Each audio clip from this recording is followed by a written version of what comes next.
on the camera when I'm doing this stuff, and then all of a sudden the mind starts turning, and I start, getting ideas together because I'm ludicrously aware there's a whole audience behind that tiny little plastic eye which is staring at me from the depths of the plastic case of my camera. So it's a weird experience making YouTube videos. But nevertheless, you guys know I've always struggled to try and find a way of explaining this stuff. And today is no different.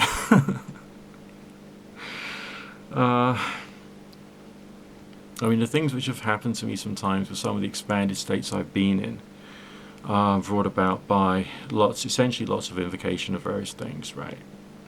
Yeah, ritualized setting, whatever, meditating on that, deity concepts or anything which is higher and transcendental and seems worthy of respect and honoring, that sort of thing. And you carry on doing it and you do it for long enough.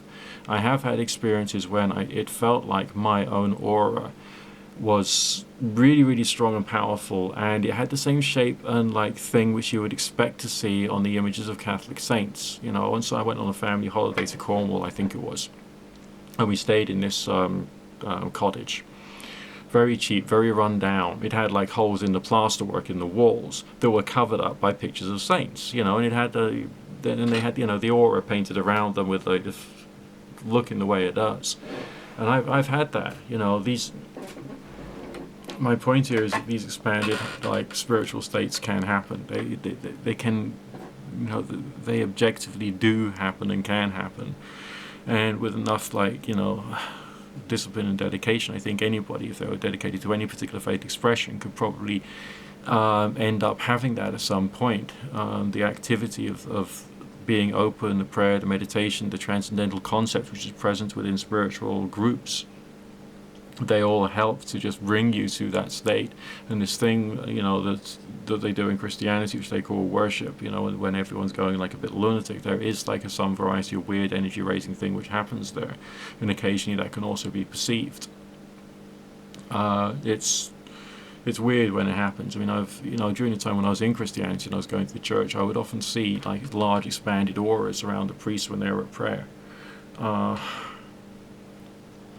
There's an awful lot of truth to stuff which is of the world of the weird, yes.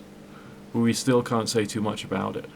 To the most part, it is about, the whole thing is about seeking spiritual experience and learning to have spiritual experience. It's much more to do with your search for faith and your search for God and your search for what could actually be hypothetically true in spirituality. More than it is about anything else. It's much more to do with controlling the world, getting your lover back, winning the lottery, all that stuff. Because that's what it's really all about. The journey is about within the confines of your own understanding, within the confines of your own life, having that experience of divinity.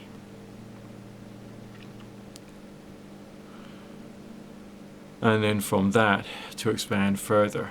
And yeah, sort of religious piety is an important component to it, but you can't do the religious piety unless you're also doing the chakra opening, unless you're also doing the body scan meditation, unless you're also doing the ascension visualizations, because those are the things which sets you into the right state to be able to achieve much more things. All of the ritualistic stuff that you do, that builds up a stress of habit, okay? Just like what Sylvan Muldoon and Hereward Carrington said, so if you are pious within your particular faith expression, then carry on being it. Or, if you don't want to do it a different way that fits into your life better, then do it that way.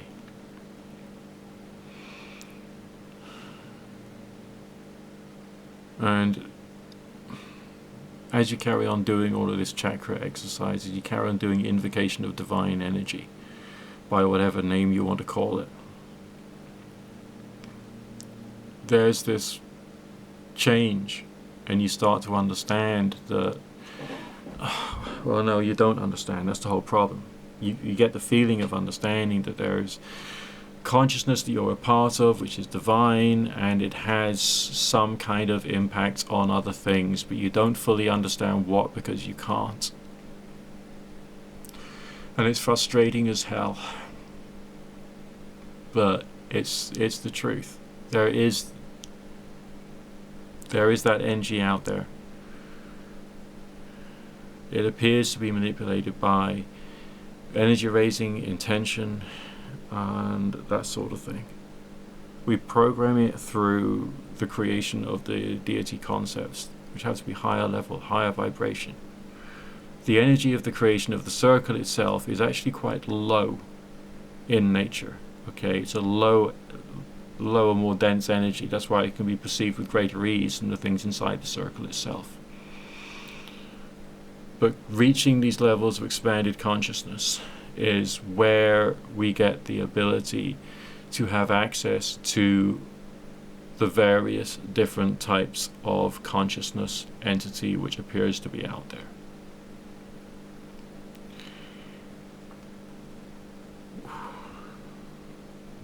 What this means,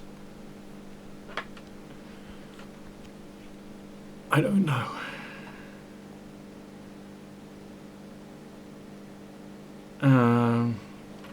And I don't think I ever can know, or ever will know.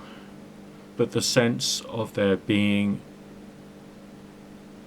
very real, very genuine entities out there of a higher nature is definitely something which can be experienced. And it's strange. But I'm still not going to turn around to you and say magic works, because that's violence against the desperate. Okay? No matter what. We always got to be careful about our use of language. Speak to you soon.